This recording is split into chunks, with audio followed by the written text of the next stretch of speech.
Welcome back. I've got Rico Nasol on the line. Rico, how are you? I'm good, good. How are you this morning?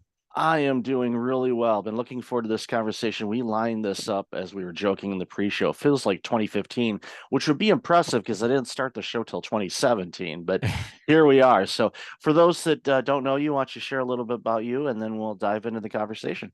Yeah, absolutely. So I'm Rico Nasol. I've been a creative executive for the last 20 years. I spent most of my time at Zappos and Netflix. At Zappos, I was employee number 40, and I had to scale, and I founded the creative and content team there. It was, I guess, a theme in my career because at Netflix, I was there for 9 years, did the same thing. I founded and headed their Netflix creative studio. And so what I do now is I started leaning into the coaching and leadership aspects of that because I had to scale to 200 people, 7 countries. And in doing that, I had to build my own leadership teams. And so I found myself leaning more into building more leaders around me.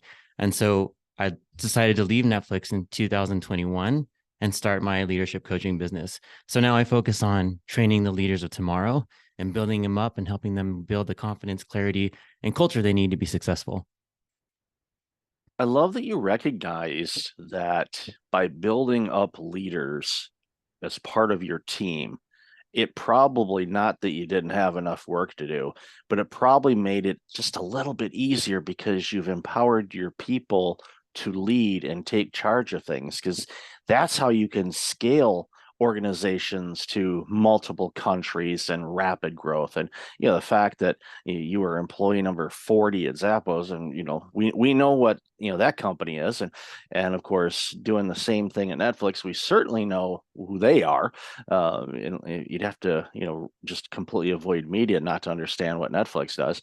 But the fact that you were in, both of those organizations in the early days, and obviously watch it, grow and expand to, household names, and just gigantic companies making a huge impact on people. It's got to be gratifying for you. And also, just another thing to commend you on too, and I want to hear your thoughts on this is, the fact that you did all these things, and then you said, you know what, I can do that at Netflix too, because you picked up tools along the way. So what was that process like as you were building things up and recognizing, okay, I need to make my leaders leaders, and to scale this thing to where we need it to get? Yeah, great question. It I had a lot of mistakes along the way, and that's where I built this course, right? Because there's no perfect way to be a leader, and I would say I'm a product of my environment. I think that's how all of us are. So I was the drum major in my marching band, which like I was the number one band geek. I played a lot of sports, and then I was lucky enough to work with Tony Shea, the late Tony Shea, who really was the embodiment of like empowering others. So it was good because my first experience was in an environment that true autonomy, true empowerment, and in between, I didn't mention the stops in between because that's where I learned what toxic environments were like. So taking the good that I found at Zappos, it took me a while to find Netflix because Zappos was in Las Vegas. I was married. We wanted to live back in California, and I found a few bumpy spots along the way. And so I found micromanagers, I found toxic leaders, and nobody goes out and says like, "Hey, I want to be a toxic leader." I want to create toxic environments. But like I mentioned, people are products of their environment. So if they don't know any better, and a lot of these companies don't have great training programs, what I've seen is a lot of companies will take the best performing IC who's maybe good at the process and promote them as their leader. And it's one thing to manage process, but as we all know, leadership is about leading people. And so if you just were in charge of process, great. But if you need to inspire and motivate people, nobody's training these folks how to do that. So one of the things I had to learn was, one, I can't do my old job and my new job at the same time. So I needed to find people to do the stuff I used to do and then really build succession plans. Train your replacements. If you can train your replacements, that means one, you can move on to do other jobs. You could get promoted yourself. And then two, if you wanted to take a break, because I know you focus a lot on burnout, if you want to take a vacation, who's going to do your job when you're gone for a week, right? If you don't have a good succession plan. So those are probably the biggest things I learned. And if I can leave my job and the business doesn't skip a beat, that means I was successful. It's so important, and so many organizations they don't invest any time in training, and they've made the mistake time and time again. Okay, you are amazing as a product development person. Okay, you're going to lead the department now. Well, I've never led a person in my life. I don't even have kids. So what's this going to be like? And you'll do it because you know the product. Well, you're not, like you said, and I appreciate you said this. You're not leading the product. You're leading people. You're not doing the work anymore. You are leading people that are doing that work. And often there's the inner struggle of, no, it should be done this way. And there's multiple ways to get to an end result. So the great leaders that I've encountered, once they become great leaders, some are, I don't want to say some are born, but some have some attributes that make them gravitate to be better at leaders than others. Doesn't mean people that don't have that can, they can be a great leader. It's something they have to learn and study from the greats and research and, don't be a follower, as Jim Rohn has said, make your own decision. So take some ingredients from all the great leaders or the people that you admired or your former bosses and use some of those components in your leadership style, and you'll be amazing at it because it's got some principles of leadership, but it's also got you in there. And that makes it so much easier. But organizations don't invest time in training their leaders. So the leaders have to do it themselves, or it's trial by fire, or if they're talking with peers. But a lot of times they're so overwhelmed with all the workload and the struggle of leading and not doing. It's such a difficult challenge for so many people, and that's why we see all the problems we're seeing in workplaces, whether it's micromanagement, stress, burnout, retention issues. All of these things are playing a part, and a big component of it, from my standpoint, is just improper or bad leadership. And it's like you said earlier too, and I want to commend you on this as well. Most people, I mean, there are some, but most people don't set out to say, you know what, I'm going to be a bad leader. I'm going to be a micromanager. I'm going to just annoy the heck out of these people. That's not their intent. Many of them are internally drowning. They're fear, they're scared. They're basically putting on a fake face to say, I have to show myself as being a strong leader. It's like, well, you need to be who you are. So you're not fighting this internal battle of trying to pretend to be somebody that you're not. Be you and figure out your leadership style that can help motivate and grow the business. Yeah, I'm so glad you said that because that's one of the things I like to focus on in my coaching practice and in my course is leadership is about authenticity, right? Like you can't be something you're not. And you said something there when leaders are born. I do believe leaders are born. Some people say like leaders aren't born, leaders are made, but I believe leaders are born because we all have innate skills and strengths, and it's about fostering those strengths and bringing those things out and knowing that they bring value to the organization, the team, and whatever. And the thing that gets a lot of people hung up is we talked about this in the pre-show, whether they have imposter syndrome, they have low self-worth, they don't have confidence in themselves, they don't believe that they have value. And if you start to get into that negative self-talk, that's when you start to make the mistakes as a leader. You start to take on too much, you start to information hoard, you start to do the things that aren't natural, but because we're afraid of failing, we're afraid of making a mistake, we're afraid of the team looking bad. If the team makes a mistake, that means I made a mistake, that means I'm a bad leader. But when you hold on so tightly, that's when we start to fail our teams. It's when you let them tier what you said earlier. You just need to tell them, get from point A to point B. You figure out how you get there. I just want to make sure we get to point B. And when folks have like this fear of failure, they hide behind things like perfectionism. They hide behind things like, oh, I want to add more rigor. And when people say they want to add more rigor, secretly a lot of them are saying, oh, I just need more people so I can make a decision through consensus because they're afraid to make a mistake. And so there's these things start to creep out unknowingly. And it takes someone to recognize, oh, actually, I want to be a better leader, to say, okay, I have imposter syndrome, I have these things. And it's hard to admit it. But once you can admit that, that's when the doors open to great leadership. It's really important. I know John Maxwell talks about this a lot, in his book. Sometimes you win, sometimes you learn. Going back to, you had mentioned it earlier about, the stops in between Zappos and Netflix weren't the greatest, and we don't need to pay any attention or mention any names or anything like that. But those are learning experiences. And I tell people, it's like if everything was smooth and easy, we wouldn't be challenged. We wouldn't grow. And I know a lot of people, use the adage, no pain, no pain. And it's just natural. We want to avoid it, where our bodies are kind of designed to avoid discomfort and pain whenever we can. But it's those things that provide clarity, and it gives you opportunity saying, okay, now I know that working in this particular sector, or maybe this particular area, most of the companies behave this way. All right, maybe I should look elsewhere to work, or maybe change industries, or take a step back and go, all right, maybe I need to regain some things, especially if there's a confidence issue. And I even did this in my career earlier on, where, I was in leadership roles, had a setback, and was looking for new roles. And one of the things I did, and not everybody will do this, but for me, it's like, you know what, I'm going to take a part-time role doing something that I did years ago. So, we're, I want to say bottom of the ladder, but it was lower.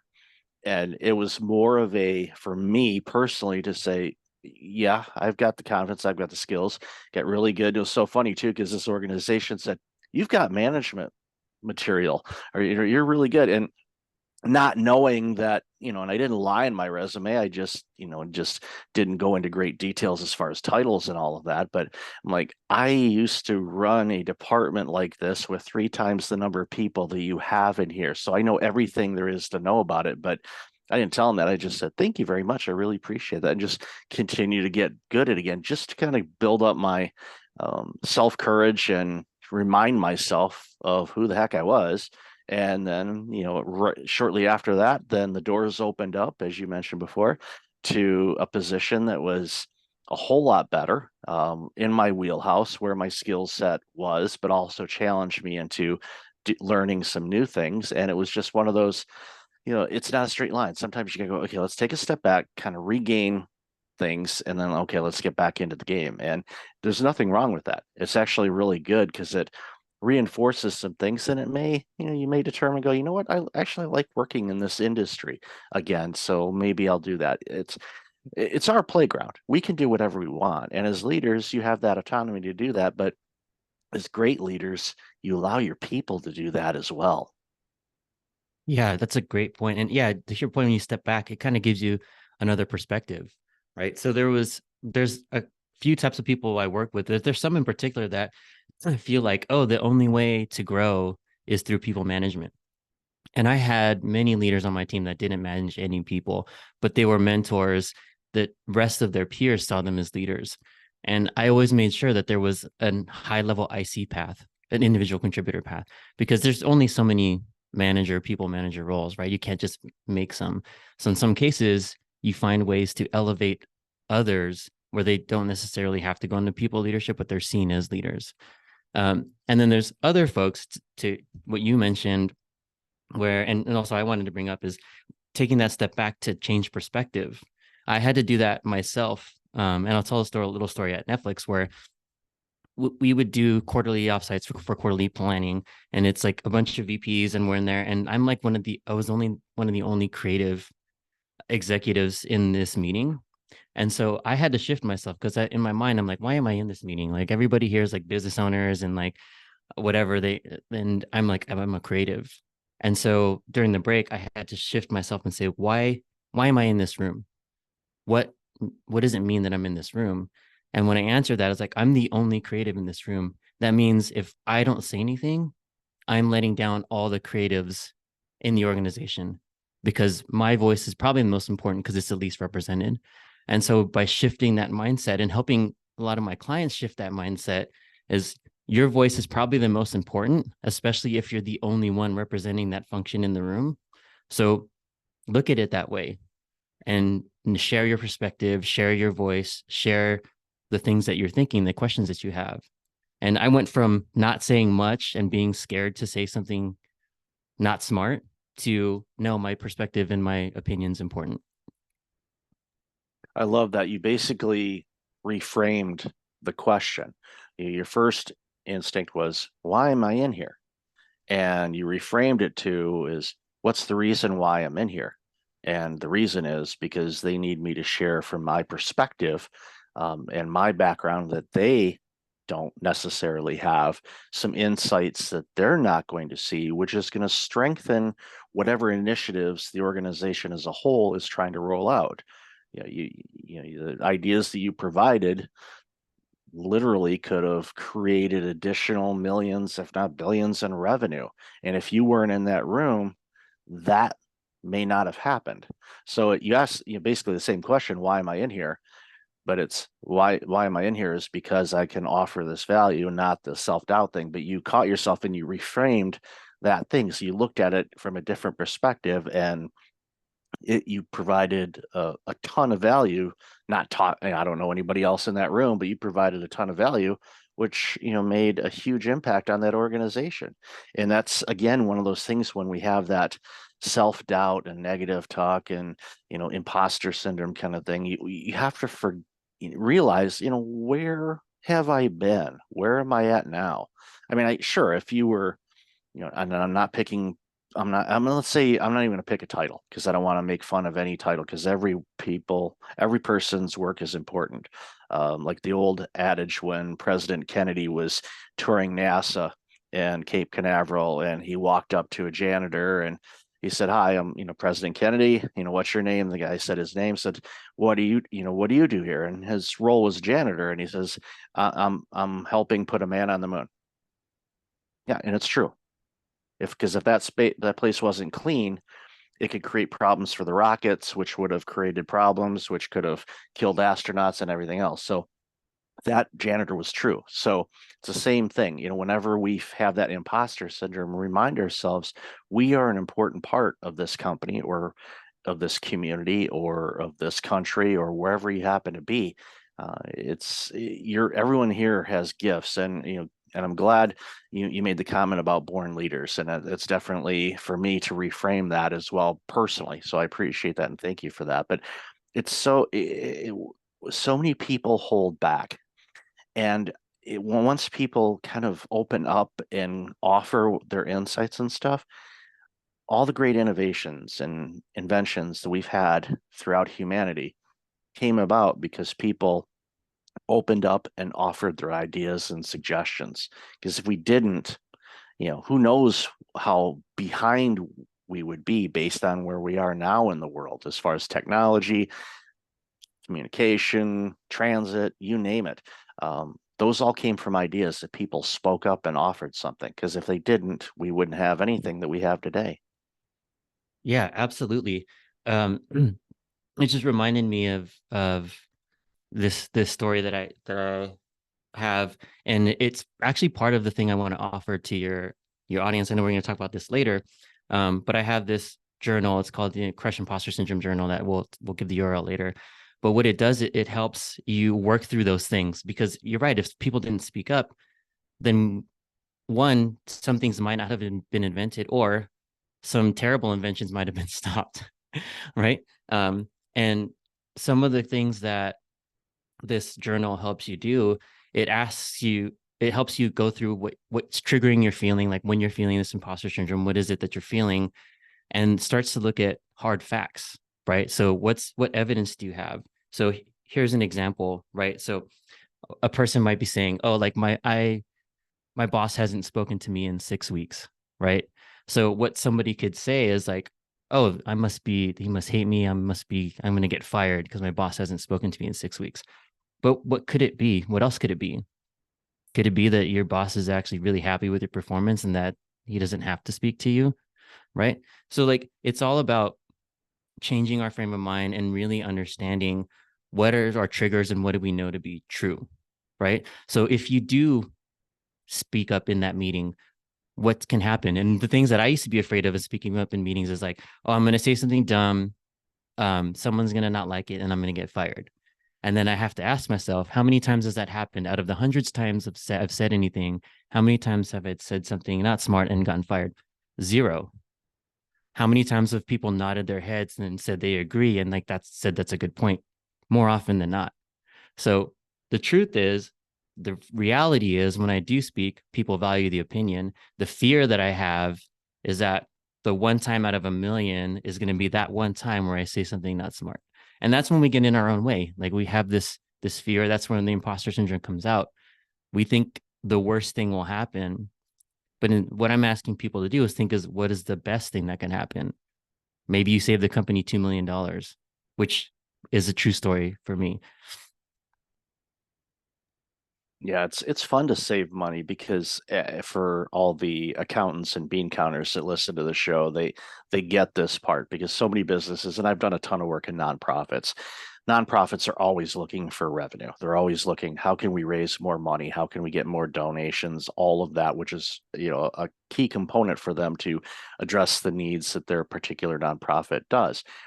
But for me, in my original career was accounting, whenever I helped out those organizations, like, okay, you have your people that are really good at fundraising and all that stuff, let them be. But let me go look at some cost savings. Let's go see what we can find. And I saved a nonprofit, smaller amount than that, but it was still $250,000 annually on renegotiating some contracts that we were allowed to renegotiate. And by doing that, we were able to launch a new program, hire 3 people to run that program, and provide additional community service in an underserviced area. That's one of those things that, of all the things that I've done in my career, that's one of those things that I am quite proud of. I'm proud of a lot of things and thrilled that I was given the opportunity to be able to do those things. But that's one that sticks out to me a lot because we didn't let anybody go. We didn't fire anybody. We didn't cut programs.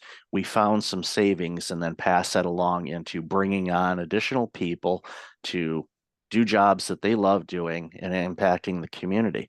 And it can be corporate, it can be nonprofit, it can be in your own home. It's just one of those things where when you find opportunities and you speak up and you say things, it creates opportunities. So take those opportunities to find opportunities and grow as a leader. Doesn't matter where you are in an organization. If your organization doesn't invest in leadership, you can. It's never been easier. If you have a commute, there's YouTube University. You can listen to podcasts like this one or the billion others that are out there. You can read book and, a good segue, take your course as well. So why don't you share a bit about your course that you have? Yeah, so it's called the Seven Figure Leader. And it goes over the 3 C's that I developed, and I mentioned them earlier, over the course of my career. So it's focusing on confidence, clarity, and culture. So those are the 3 modules. And really, if I was going to say, the whole thing is based on confidence because the first part talks about imposter syndrome, the things that we're afraid of, like a lot of the themes that we talked about today.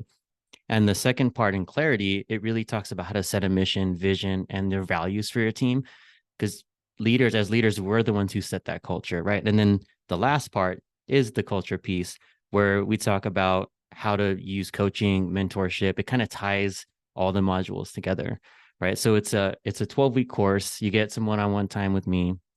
And I have folks going through it now. And I used it to place a lot of the leaders that I trained at Netflix went through the same exact program during my time there. So it's tried and true. It's been tested and proven. I've made all the mistakes for you, so you don't have to. You can learn from all the mistakes that I made over the past 20 years. Yeah, and then there's a book that's going to be coming out. It's in editing now. So maybe when this is out, by the time this is out, people can pick it up. You can find all that information at riconasol.com. And then the free download that I mentioned for the listeners here for the Crush Imposter Syndrome Journal, it's riconasol.com/leaders. Yeah, you can download it free there. It's a great resource. It's a 7 days to Crush Imposter Syndrome Journal. I really appreciate that. And I highly encourage everybody listening, go get that resource and sign up for the course. And then, when the book gets out, I'll make sure to update the show notes to have a link to the book as well, because leadership is so desperately needed. And even if you're not, a senior VP or a C-suite executive, let's say you're middle management, or maybe you're even on the front lines, you're still a leader of life. You're a leader of your work area. You're a leader of interacting with your customers, clients, patients, whatever you identify the people that buy or you serve. You add these things, you get rid of that imposter syndrome because everybody struggles with it. Doesn't matter what they do. If you can get on top of that and reframe what's coming up into your mind to remind yourself of who the heck you are. Usually I say a profane word, but I'm not going to drop that one here. I'll give you a hint. It starts with the letter F. Just remember who you are because you have accomplished so much in your life. And you still got a lot to do. And this book and these resources and this course will be a great thing for you. So, Rico, thank you so much for your time. Like I said, I'll put all that information in the show notes. Really appreciate you. Congratulations on your career thus far and all this amazing work you're continuing to do. No, thank you. I really appreciate it, Michael. And yeah, it was great being here. Great chatting with you.